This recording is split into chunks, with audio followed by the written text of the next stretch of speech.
Pulling அது எப்படி பண்ணுறது? காலையில் எழுந்ததும் எதுவும் சாப்பிடாமல் இதயம் வளர்த்த வாயில ஊத்தி நல்லா கொப்பளிக்கணும், அப்புறம் அதை துப்பிடணும். இதுதான் ஆயில் புல்லிங்.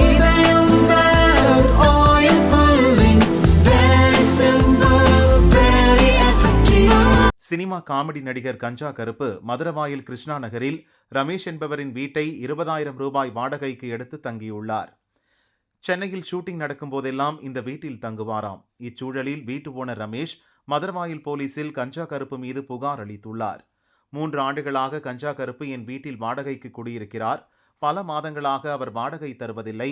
இதுவரை 3 லட்சம் ரூபாய் பாக்கி வைத்துள்ளார். என் வீட்டை வேறொருவருக்கு உள்வாடகைக்கு விட்டுள்ளார். மது குடிப்பது உள்ளிட்ட தகாத செயல்கள் வீட்டில் நடக்கிறது.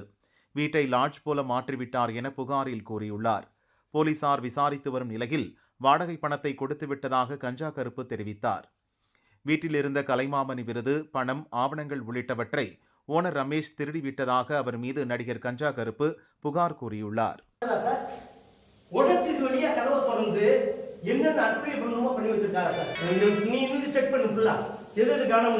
பாஸ்போர்ட் காணாம போச்சு. வீட்டை காலி பண்ணிக்கிறேன். நான் சாவி விட்டோம்னா என் வீட்டுக்கு நான் எப்படி சாவி விட்டேன்? பணத்தை காணாம உள்ள வச்சிருந்த கலைமாமணி அவார்டு 2 அவார்டு ஸ்டாலின் கலைஞரையா விட்டத 2யுமே தூக்கிட்டாங்க. எனக்கு இது பெரிய பிரச்சனை, மானக்கேடாயிருச்சு. நான் என்னத்தை சொல்லுவேன், நான் பணம் கொடுத்துட்டேன்.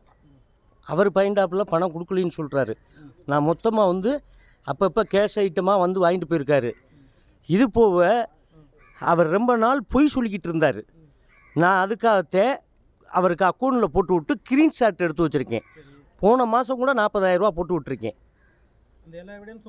எல்லாமே இருக்குது. என் பெட்ரூமை போய் அத்துமீறி உடைச்சி, என்கிட்ட சாவி இருக்குது, இவர் போய் உடைச்சி உள்ள என்கிட்ட சாவி இருக்குது, பெட்ரூம்பை உடைச்சி, சாமி ரூம்பை உடைச்சி, எங்கள் அப்பா படத்தை உடைச்சி, கலைமாமணி அவார்டு கலைஞர் ஐயாவும் ஸ்டாலின் கொடுத்தது 2 பேரும் அவங்க கையால் நான் வாங்கியிருக்கேன். அந்த அவார்டை காணா, உள்ள ரேஷன் கார்டை காணா, ஆதார கார்டை காணா, அதே மாதிரி பேங்க் செக் புக்கை காணா, என்னென்னத்தையோ காணாமாக்கி அந்த வீட்டுக்குள்ளே நீங்கள் பார்த்துருந்தீங்கன்னா உங்களுக்கு அந்த அது தெரியும். உடைச்சி போட்டு அவளை நாஸ்தம் பண்ணி வச்சுருக்காங்க. ஒருத்தர் வீட்டில் வாடகைக்கு இருந்தால் ஓனர் தட்டு தீரி திருட்டுத்தனம் வேலை பண்ணுவாங்களா? இல்லை, நான் அந்த தெரியாமல் கேட்குறேன். திருட்டுத்தனம் வேலை பார்க்கலாமா? ஆமாம், ஃபேமிலியாக தானே இருந்தேன். நான் விவசாயமாக வச்சு நடத்திக்கிட்டு இருந்தேன்.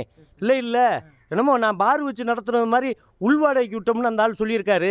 உள்வாடகைக்கு என் வீட்டை நான் எப்படி விடுவேன்? என் பொருள் காணாமல் போச்சுல்ல, எனக்கு தானே இப்போ குத்துது, நான் தானே கத்துறேன், எனக்கு துடிக்குது இல்லை. 1000 இருந்தாலும் தவப்பை விட்ட பொருளாக இருந்தாலும் கேட்காம எடுக்கக்கூடாதுங்க. நம்ம சொல்லாமல் இல்லாமல் போகிறது தப்பு இல்லையா? வீட்டை பூட்டி எப்படிங்க? முட்டாப்பைய கூட செய்ய மாட்டாங்க. சாவியை என் கையில் அதே உடச்சி எடுத்திருக்காருல்ல, வெள்ளை அடிக்கிறவங்க வேலை பார்த்துருக்காங்க, எடுத்திருக்காங்க. இப்போ இன்னும் ஒரு அகர் பீஸ் உள்ளே வந்திருக்கு. இது ஃபுல்லாமே பண்ணிக்கிட்டு இருக்காங்க. நான் என்ன பண்ணுறது? ரோட்லையா போய் படுக்கிறது? இப்போத்தான் தெரியும்.